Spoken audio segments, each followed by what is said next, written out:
In a single moment, one question changed the entire course of my life. It was a simple question, really, yet very human. It touches at the very essence of what it means to connect with others. And that question, how can I help? When I ask refugees how long they think they'll be away from their home country, many say a few weeks, some say a few months at most. But the reality is, the refugees that I work with have already passed the 12-year mark in exile. That's a long time. Imagine you packed for what you thought might be a short trip, and then you got stuck for a lifetime in a place where you couldn't legally work or provide for your family. That's their reality. So for the last 10 years, I've been working to help refugees get unstuck, to help them find a way to rebuild their lives and to help them hope again, even when hope feels like a distant dream. When I first stepped into a refugee camp back in 2014, I was overwhelmed. I saw nearly 1 million people, moms, dads, children, elderly. But they were also doctors and lawyers and teachers and engineers and students. And they were all stuck in a place where they couldn't move forward. They didn't have a purpose. They couldn't rebuild their lives. And that's when the refugee crisis became real to me. It was no longer a statistic on TV or a headline, but it had a human face.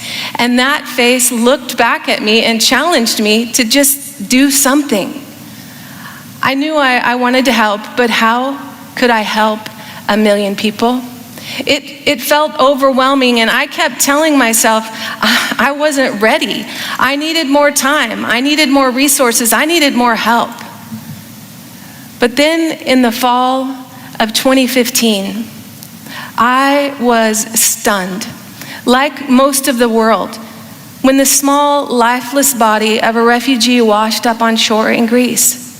And it wasn't just a little boy, it was Alan Kurdi. He was 2 years old. His parents were fleeing an ISIS attack when their boat, designed for 8 and carrying 16, capsized in the Mediterranean Sea, and little Alan lost his life. And when I saw that, it was the moment that I just knew that the right time to act is right now. It's so easy to believe that helping people or helping refugees requires vast resources, or frankly, that it's a job for someone else more qualified. And I believed that lie too. But the truth is, the perfect time to help never arrives. We don't have all the resources. We don't have all the answers.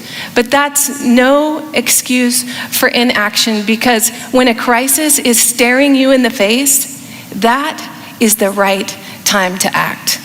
And your actions can change lives in the moment. Your actions can change lives right now. You don't have to wait for the future. You don't have to wait until you're more educated or have more money. You can impact lives right now. And we all have a choice to make. Noor's story is heartbreakingly common. I've heard it countless times over the last 10 years. Noor and her family lived in a small city. Noor was a teacher.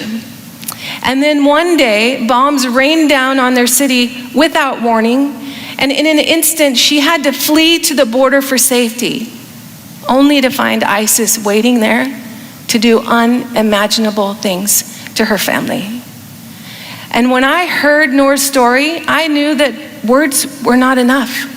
And that question kept pressing harder. What can I do? Like, how can I possibly help? Noor was a teacher. What if she could teach again? What if she could reclaim just a little bit of dignity, just a little bit of purpose? What if she could hope again? Because refugees, they need more than food and shelter. They need hope. Because when you're busy just treading water, trying to survive with no end in sight, you have no capacity to hope. And here's the thing I've learned about hope. You can't conjure it up like magic. It's not wishful thinking. And hardships like war, they have a way of stripping away the noise, of redefining our priorities and showing us what's really important. Hope is something we can all give. These are refugee kids that I know well. And even in the darkest places, we have the ability to give hope. I find hope and laughter and joy. These kids run to me at every camp, giggling and laughing, and we walk hand in hand along dirt paths in between their tattered tents. And it doesn't matter. One day, I walked for a while with little Mustafa. Now, I love this boy. He's bright-eyed, just a little bit naughty. I love his sparkling eyes and that adorable grin. And as we walked, we talked about his home. He shared how he remembered swinging in the park with his friends. And he joked the entire time we walked about how slow I walked, tugging me along to meet his mom. And during my short exchange with this happy boy, I would never have imagined that he had to watch his father die trying to get his family to safety. That is the reality of their hardships. But that's also where you and I come in, because we all have the ability to give hope. And it doesn't have to be big or complicated. It can be as simple as showing up, as taking a walk, listening to a story, just letting them know that they're not alone. I came across a study done in the 1950s. It was by Harvard researchers, and it was called the Hope Experiment.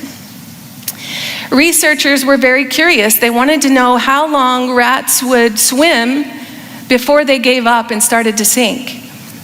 And on average, they lasted about 15 minutes before they became utterly exhausted and started to sink. And just then, researchers would reach in, pluck them out, dry them off, give them a rest. And then they would place them back in the water. And how long do you think they swam the second time around? 1 hour? 2 hours? That was my guess. No, they swam for 60 hours. Why? Because they had hope. They had hope that someone would eventually help. And I've been asking myself the question, how can I help, for the last decade? And in that time, we have helped millions of refugees. What once felt impossible has become a reality. And you know the cool thing is, we all have the ability to give hope. We all have the ability to be the reason that someone keeps going. And so I want to challenge you today to ask yourself this question, because we have a lot of problems in the world, locally and globally. But I challenge you to ask yourself this question: how can I help? Because I know that hope begins when we ask that single courageous question. Thank you.